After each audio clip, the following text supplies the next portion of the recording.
What is going on, everybody? My name is Dakota, and welcome back to Colognes. And today we're going to be looking at and reviewing Paco Rabanne's 1 Million Lucky. Let's get into it. Alrighty, so I figured I would review this one today because there is a lot of hype brewing up around this fragrance once again on is it being discontinued or is it not being discontinued? So I kind of thought it might be a good time to go ahead and do a review on this now before it does officially get discontinued. So as we like to do, the first thing we're going to start with is going to be the atomizer. So we're just going to go into like that. And as far as atomizers go, this one's actually pretty good. Of the 5 or so Paco Rabanne bottles that I have, this actually has the best atomizer of the 5. And when this fragrance gets in the air, this is a beautifully blended fragrance. It's very natural smelling. It's got a little bit of a sweetness to it. It's got a little bit of earthiness to it, just a small hint of like some woods. But another thing that you get kind of right on the nose is this has like a honey floral to it as well. And I feel like that's what I like most about it is as it lingers in the air a little bit, you get a dominant floral note right when it first gets sprayed. Alrighty, so now what we're gonna do is I'm gonna go ahead and put 2 sprays there on the arm. And as that gets drawn down, we're gonna go ahead and go over the notes. I'll be back in a second.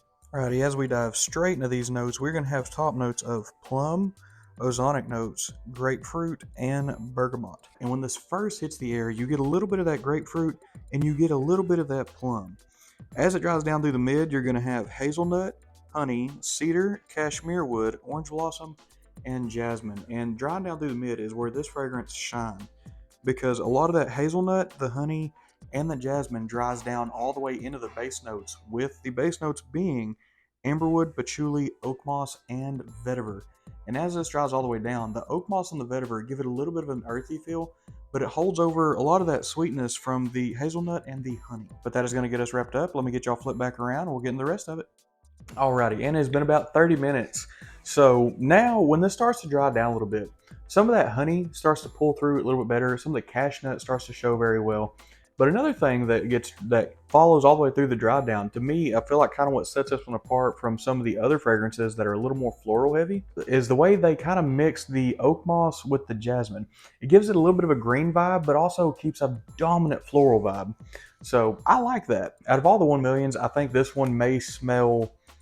Correction, out of all the 1 millions still readily available, I think this one smells the most standoffish, a little more out there from what they like to do, because this doesn't have a real bubblegummy sweet to it like a lot of the 1 millions are kind of known for. This one has more of like a natural, the use of the honey, the use of plum, stuff like that. And to me, the grapefruit kind of gave it like a citrusy sweet opening, but that kind of goes away fairly quickly. So as it dries down more, you're left with more of like a natural sweet with the honeys and the hazelnut and stuff like that. It dries down very well. This is a beautifully blended fragrance.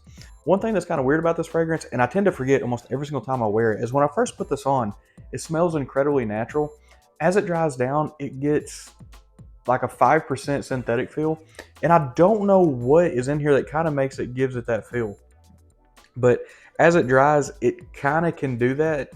It doesn't give me a headache, but this one, if oversprayed even just a little bit, does give my wife a headache.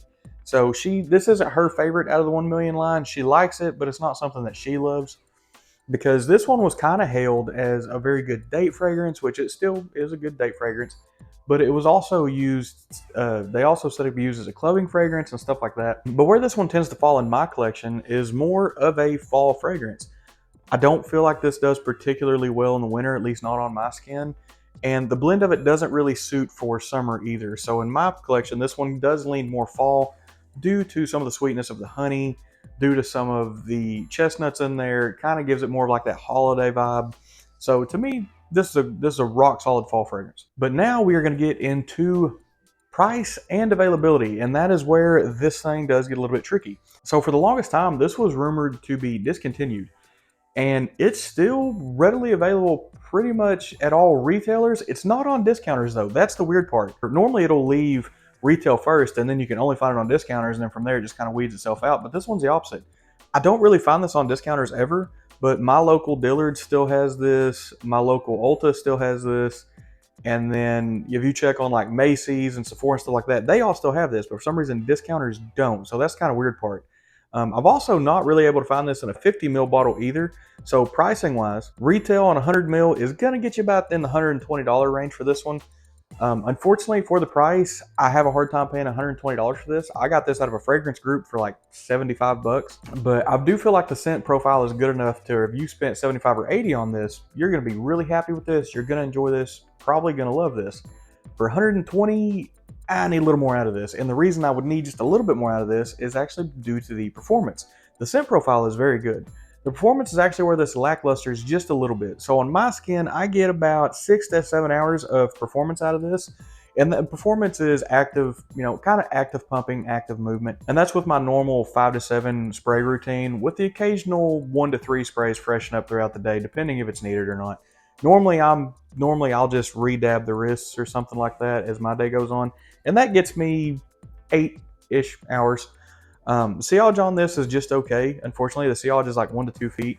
The projection on this one is actually very good though. This is a very forward boast fragrance, so it kind of wants to push away from you. Projection on this is 2 foot plus, so rock solid projection. But as a whole, this fragrance is pretty solid. It's not something that's just going to be absolutely amazing, that's going to blow you away. But this is going to be a fragrance that a lot of people might tend to gravitate toward, just because there's a lot of stuff going on in this. It's not completely mass appealing. This is very well liked, but I wouldn't go so far as to say this is a big mass appealing fragrance. Like I said, something in the dry down of this gives it a little bit of a synthetic note, could lead to headaches, could maybe a little cloying might be the right word. All in all, this is a solid fragrance in my collection. I'm happy I have it. If I had to rate this right now, I'd give it an 8.5 out of 10.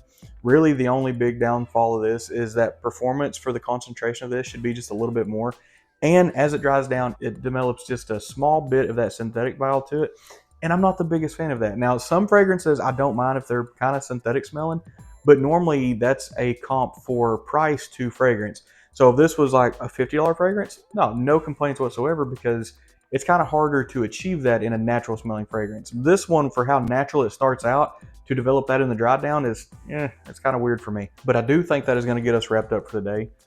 Yeah, I guess the final thought on this one is, if you've never tried this, try to get a decant or something first, only because with this not being on discounters, that full retail price is steep for this fragrance. But if this is one you've just always wanted to try, with the fact that it may be getting discontinued soon, might be go ahead and get it. I don't know that I would call this a safe blind buy. A lot of people are going to like this, but for the people that don't, they normally tend to hate it. It's not like it normally doesn't lead itself to be like, oh, I don't really like that, so I'm not going to reach for it. Normally, if they get it and they don't like it, they tend to really hate it. So that's why I would probably say this isn't the safest blind buy option out there. Go ahead and get on this bottle one more time. The chrome finish on this is arguing with my ring light really bad, so hopefully I get a good view on that. But yeah, that is going to get us wrapped up. As always, thank you everyone for watching. Thank you everyone for subscribing, for sticking around to hear these reviews, to comment on the videos and everything. I truly appreciate that. So thank you everyone. And as I like to say in every video, thank you for watching, and we'll see you next time.